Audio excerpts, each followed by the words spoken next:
Guys, thanks for tuning in to mrchoi.com.au. We're privileged today with Aaron Shiner, and thanks for your time. Aaron just did a talk at Be Phenomenal here in Queensland, and Aaron, so there's going to be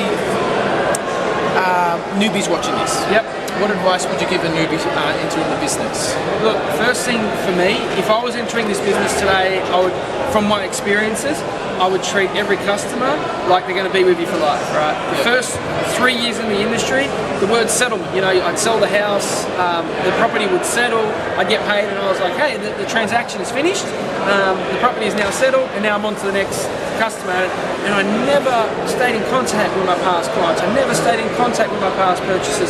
So rewinding the clock, and if I was going to do something different to what I did today, the first thing I would do is the word settlement in real estate really should mean start, because that would be the start of the relationship. I would stay in contact with those people. I would wish them happy anniversary.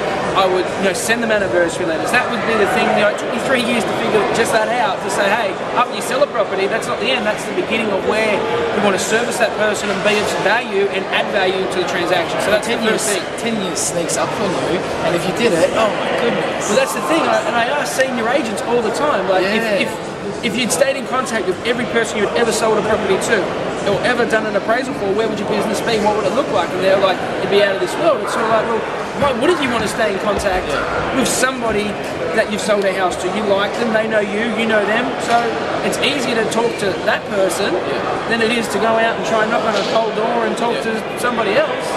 There you go. And what advice would you give, say, an established agent that's been in for a while that's already doing that? Look, for me, straight off the bat, if you're already staying in contact with your past clients, you're staying in contact with your past anniversaries, the next thing that I'd be going to look at is your profiling. And more importantly, I'd be looking at, okay, if I'm working 6 days a week or 7 days a week and I'm doing that, how can I now do it in 5 or 6 days? Or how can I do it in 4 or 5 days? How can I shrink that time down?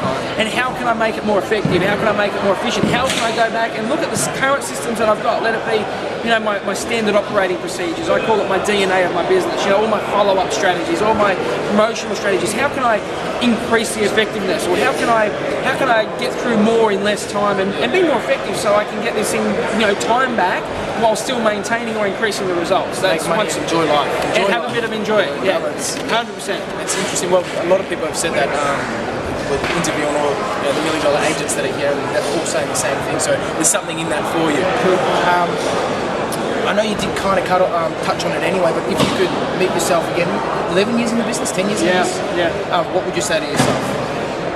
First thing, I said it to you off camera, first thing is find your big why, get motivated, but then more importantly, get some discipline, because this industry isn't a job, it's a career. This is something that you work at every day. So if I met my past self or my future self, however you want to look at it, I'd say, well, look, you've got to make sure you really want it, because this isn't the easiest job, this isn't the smoothest job, bad stuff's going to happen, but it's a rewarding job. You help people, the thrill of the competition, winning the business. So from that point of view, money helps, but I'll do it all again in a heartbeat. On Facebook even today, I just wrote if I don't always say it,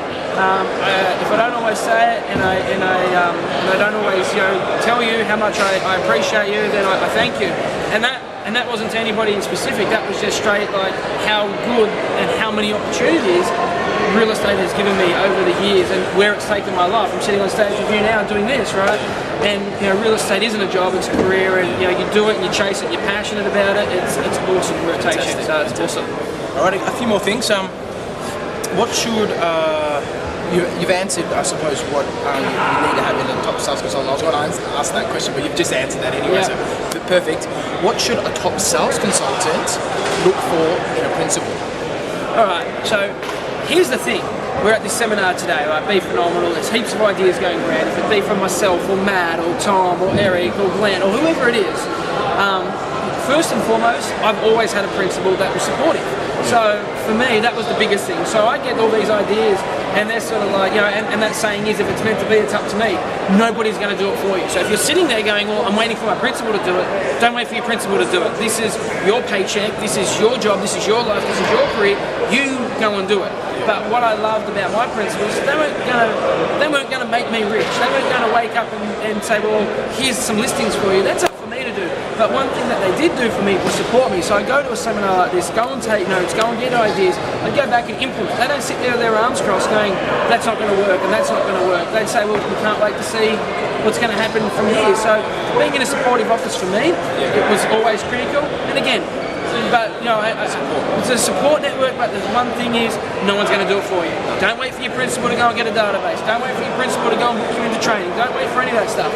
You go and do it yourself, and that's probably the biggest take home. And you know, if you're in an office where the principal is cool with that, then I'm cool with that. All right. I did want to, on the stage, you came out with a couple of cool concepts, and another one, we're just walking up here again. Yeah. The dynamite concept. Yeah. And the fireman concept as well. Yeah, cool.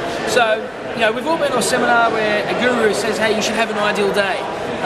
You know, and it looks like, you know, from 5 in the morning till 7 you go for a run, and then from 7 till 9 you know, you go and do callbacks and whatever it is.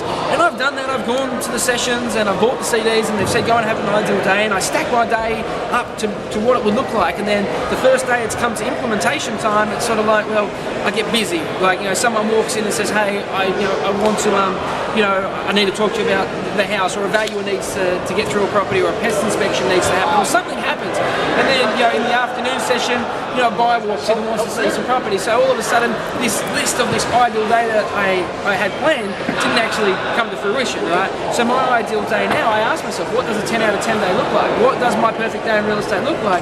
And it doesn't come with a schedule, it comes with results. And it comes with some actions, and it comes with make 30 phone calls a day, do 2 listing appointments a day, do some farm area prospecting, and do a buyer appointment. And that's what my ideal day looks like. Anything past that is a bonus. You know, I'm not setting aside out for those things, but I know that when I've got some free time, let's go make 30 connections. So I'm not putting time restraints on myself. And you know, the analogy is very, very simple. You know, picture yourself as a fireman or a firefighter. You know, from, you know, let's just say that the firefighter went to the guru and he said, oh, well, you've got to have an ideal day. Well, you know, the fire guy, at, you know, 9 o'clock to 10 o'clock, well, you're reeling out the hose from the truck, and then, you know, from 10 to 11, you're sliding up and down the pole or whatever it is. And, you know, and a fire comes in, and, you know, the fireman, you know, and the bells start going and the alarms start ringing. The fireman doesn't go, well, from 10 to 11, you know, I'm doing whole practice. You know, he drops everything and he goes and fights the fire. And an ideal day for a fireman really is no fire at all. But, you know, realistically, you know, in real estate, we fight metaphoric fires all day. So we can think we have a day the way our day is going to go. However, you know, fires happen, metaphoric fires happen, bad pests in buildings, valuations, or whatever it is. So, you know, for me, it's never about a time thing. It's always about an outcome base, and that's key, right? And then the last thing, you know, we're talking about database. So if you want to, I don't know. This is what everyone knows Aaron for, with a lot of other things, but this is database. This is what I do, right? There's people that do auctions better than me, like you, right? You kill it. There's guys that do vendor paid advertising better than me, like Matt. There's one thing that I do better than anybody in this country, and that is database mining. No one could argue with that. That's my thing, right? That's my specialty. And you know, we're talking, and I think you were leading in, and you were saying, well, you know, I'd never looked at a database like that. And you know, you're saying I make my calls through my database. Where what I do with my database is I've got 2 layers of marketing. So 2 layers of getting business in my database. The first layer is marketing. So that's sending out bulk SMSs to 2,500 people. That is sending out, you know, some letters, some SMSs, some picture messages, some videos. And then what I do is out of those 2,500 people, there's going to be a percentage of those people who are interested. Now what I do, wait for them to, you know, it's a call to action. I put in a call to action, so that could be, do you want an update on the value? Do you want to sell your house? Or do you want a free offer? Whatever the call is, the hook, they come back to me. Now I do, that's my marketing. Now I do my prospecting to the people who have responded. So instead of me having to call 100 people to find the 2 or 3 that are interested, I might send those same 100 people an SMS saying, hey, the market has changed, you know, the market's awesome, or whatever it is, do you want an update? Now, I might get 15 or 20 replies, and out of those 15 or 20 replies, there could be 2 or 3 that wanting your update. Now that's exactly the same 2 or 3 that I would have had to have spent 2 hours or 90 minutes on making the calls. So you get the same ratios, but it's just much more effective, it's efficient, it's the best way to do it, you know? So you're relating that to dynamite? Yeah, I said so the way that I relate to it is, so like, it's like I call it fishing with dynamite. You know, you send out 2,500 SMSs, or you send out, you know, 2,500 letters, and that's like the dynamite. You throw that out there into the big lake, right? It sinks, And when it goes off, they start opening the letters and they start receiving the SMSs. That's like boom, right? Some fish are going to say, hey, that's not for me, and they're out, and it's going to catch some fish too. And the fish that are in, they're going to float to the surface. Now, out of the, it could be 5,000 fish in the lake, you might get a couple hundred. And my point to that is, I'm getting the people that want it. So there's going to be fish that float to the surface, and I'm just going to go along and scoop them up. Beach fishing with an individual line, waiting for the fish to get on. I'll chuck the dynamite in, it'll explode a heap. There's going to be some fish that come to the top, I scoop them up, and that's how I prospect, opposed to one line in at a time. Cool. No, I'll send out 2,000, 3,000 SMSs. Let's see what comes back. The man himself. Wow, Aaron Shiner. Phil, man. Thank you. Thanks, man. Appreciate it. Cheers.